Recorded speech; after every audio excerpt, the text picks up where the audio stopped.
அபூர்வமான செடிகள் நிறையா உண்டு. அதில் ஒரு செடி இந்த வீழி செடின்னு பேர். அங்கேருந்து வந்துச்சான். மகாவிஷ்ணு வைகுண்டத்தில் இருந்து வந்ததாக சொல்லுகிறார்கள். அந்த ஊரை தவிர அந்த செடி வேறு எங்கேயுமே பார்க்க முடியாது.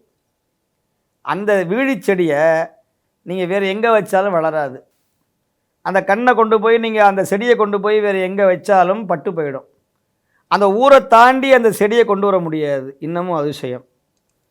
அந்த ஊரில் ஒரே ஒரு கிளி சரியாக 12 மணிக்கு மூலஸ்தானத்தில் ஒரு ஓட்டை இருக்கும். நீங்கள் இன்னும் பார்க்கலாம். அந்த ஓட்டை வழியாக உள்ளே போய் எப்போ போகுதுன்னு தெரியாது, எப்போ வருதுன்னு தெரியாது, அது உள்ளே போய் என்ன பண்ணுதுன்னு தெரியாது. ஒரே ஒரு கிளி தான் போகும். அப்போ எல்லா கிளியும் போகணுமே. கிளி வழிபடுகிறது சுவாமியை. அந்த ஊரில் போனாலும் திருமண தடை நீங்கும்.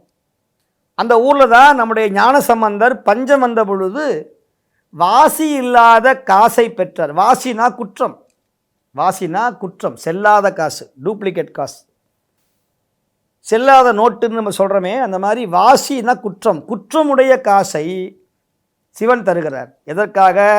இவர் பதிகம் பாடணுங்கிறதுக்காக. பிறகு சுவாமி ஞானசம்பந்தர் எனக்கு வாசி இல்லாத காசை கொடு, பொற்காசை கொடு என்று பாடிய பதிகம் அந்த ஊரில் இருக்குது.